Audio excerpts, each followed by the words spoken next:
The road to the village was a thin gray vein cutting through fields of dead sunflowers. I almost missed the turn. There was no sign, only a wooden post stripped bare by weather and time. My phone lost signal the moment I turned onto the dirt road. The silence felt deliberate, as if the world had decided not to follow me any farther. The village appeared suddenly, clustered low and tight, with identical houses painted a cheerful white. Every window reflected the afternoon sun, every door stood open, and every person I saw was smiling. They stood in doorways, leaned on fences, gathered in small groups near the well in the center of the square. Men, women, children, even the elderly, each with the same wide, fixed smile. Their eyes were open too wide, glossy and unblinking, staring as I drove in. I slowed the car. No one waved. No one spoke. They just watched. I parked near the square and stepped out. The air smelled faintly of iron and wildflowers.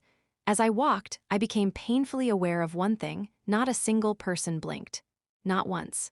Even as dust blew into their eyes, even as the sun glared directly at them.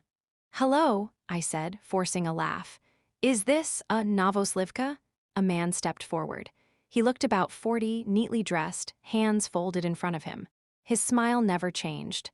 "Yes," he said. "Welcome." His voice was calm, normal, human, but his eyes didn't move.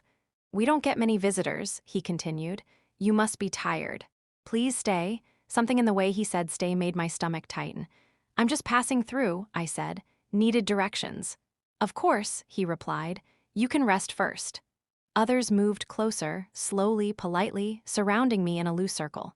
Their smiles were identical now that I looked closely, same curve, same tension, like masks molded from one face. A child tugged at my sleeve. Her eyes were dry and red, veins spidering across the whites. Don't blink, she whispered. I pulled my arm away. Why? Her smile stretched wider. Because they'll notice. Before I could ask who they were, the man cleared his throat. You'll stay the night, he said. It wasn't a question. I won't, I said, backing away. I need to go. Their heads turned in perfect unison toward the road I had come from. You can leave in the morning, the man said. No one leaves before dawn. My chest tightened. I ran. No one chased me. I reached my car, jumped in, turned the key. Nothing. The engine clicked uselessly. When I looked up, they were closer now, standing inches from the hood, from the windows, smiling, watching, still not blinking. Night fell faster than it should have. They guided me gently, insistently, to a small house near the edge of the village. Inside, everything was spotless, too spotless. No mirrors, no clocks. On the table lay a notebook. RULES 4GUSTS, the first page read. Smile back. Never blink first. At dawn, one of us will rest. I didn't understand the third rule until the screaming started. It came from the square. A raw, tearing sound that cut straight through walls and bone. I pressed my face to the window and saw them gathered again, tighter this time, all eyes fixed on one person kneeling in the center. An old woman, her smile was gone. Tears streamed down her face as her eyelids fluttered uncontrollably. No, she sobbed. Please, I'm tired, she blinked. The moment her eyes closed, even for a fraction of a second, the others moved. They didn't rush. They lined in, close, impossibly close, until their foreheads touched hers. Their smiles widened beyond human limits. When they pulled back, the woman was still kneeling, smiling, eyes wide open, unblinking. At dawn, the man from before came to my door. You may go now, he said kindly.